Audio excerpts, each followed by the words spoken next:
Hei, tead, mida tootmine tänapäeva puiduettevõttes tähendab?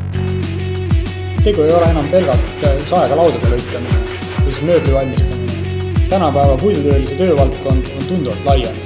Jah, te võite valida ka töökoha, mis eeldab häid oskusi valmistada mõni mööblitükk algusest lõpuni ja oma kätega. Või siis peate pingsalt jälgima mõne seadme tööd, aga tegelikult on teisi võimalusi.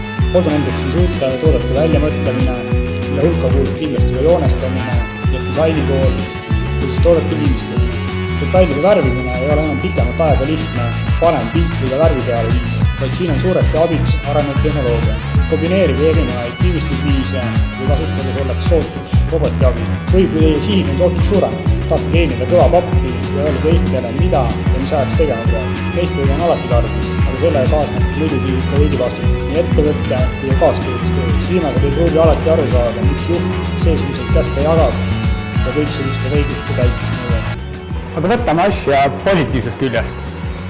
Need ajad, kus kaastöölised pimedal õhtutunnil vähekene tappa tegid, on möödanik. Mis sest enam rääkida? Tule ja tee ennast tööga kokku.